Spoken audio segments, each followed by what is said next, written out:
जोंनि उदांस्रि सोमावसारनाय एबा आलादा नखर सोरजिनायनि थाखाय सोमावसारनायाव जिखिना मुंख्लं जालांबाय बिथांमोनखौ सन्मान होनाय बिथांमोननि आइडिय'ल'जि आरो प्रिन्सिपालखौ फोथांना लाखिनाया जों साफ्रोमबो बर' फिसानिनो बिबान आरो थिग बिदिनो जोंबो बिटिआर सरकारा मानगोनां प्रमद बर' बिटिआरनि गाहाय मावफुं सोद्रोमा बिथांनि दैदेननाय जि सरकार सोलिबाय थादों बे सरकाराबो साफ्रोमबो मुंख्लं आरो मुंख्लंनि साफ्रोमबो सोद्रोमाखौ मान आरो सन्मान होनानै मुंख्लंनि जि नोजोर आरो सान्थौ बेखौ फोथांना लाखिनो थाखाय जों खामानि मावगासिनो दङ। थिग बिदिनो देबनाथ बसुमतारी बिथाङाबो नैबे आगुनि दरं जिल्लानि दुलाराय बर' फरायसा आफादनि गाहाय नेहाथारि लेङाइ आफादगिरि आरो गुबुन गुबुन बिबान लानानै खामानि मावदोंमोन।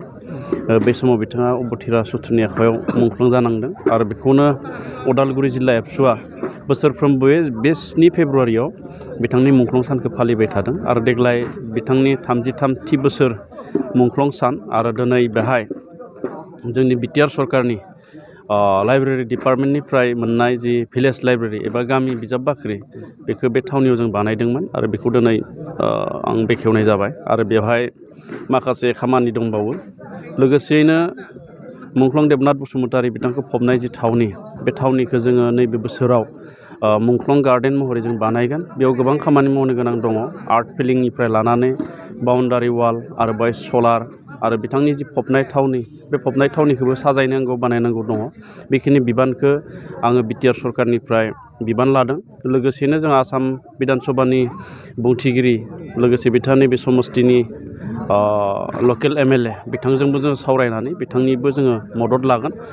फैबाय थानाय बोसोराव बा बिथांनि 34थि बोसोर जि मुंख्लं सान फैबाय थानाय 2025 मायथाइनि 7 फेब्रुवारियाव बिनि सिगां नैबे थावनिखौ जों फोसाबनो थाखाय दिनै जोङो खोथा होदों। मोनसे गोजोनथाव खौरां क'क्राझार सहरनि जेडे रडजों नांजाबनाय गोजोनपुरि रयेल एनफिल्ड श'रुमनि गोजौआव थानाय आइ आफा बिएम इन्स्टिट्युट अफ पेरामेडिक्स बेखेवदों।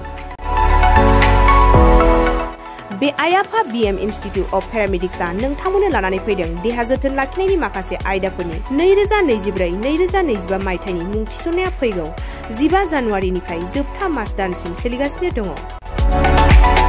10+2नि उथ्रिसारनाय बिजाथि एबा फरायसाफोरा बे पेरामेडिक्सआव गावारि सोलोंथाइखौ लानो हागोन। क'क्राझार सहरनि गोजोनपुरि एबा गांजिमा बाजारजों नांजाबनाय आइ आफा बिएम इन्स्टिट्युट अफ पेरामेडिक्सआ नोंथांमोननि थाखाय गोदान मुं थिसननाय आयदाफोरा जादों medical laboratory technology, first aid patient care and assistant nursing, OT technician, ICU technician, radiology technician कर्सखौ 2 बोसोरनि गेजेरावनो आबुं खालामनानै बिएसएस डिप्ल'माखौ लानो हागोन। लोगोसे गासैबो डिप्ल'माखौ लानायनि उनाव सोरखारि साख्रि मोननायनि सुबिदाबो दङ। जुदि नोंथांमोनहा बेफोर कर्सनि थाखाय गोदानै मुं थिसननो गोसो दङब्ला आइ आफा बिएम इन्स्टिट्युट अफ पेरामेडिक्सनि नैबे जानबुं नम्बर 9395899391 एबा 8638391746 आव थोंजों सुलाद लाहरनो हागोन।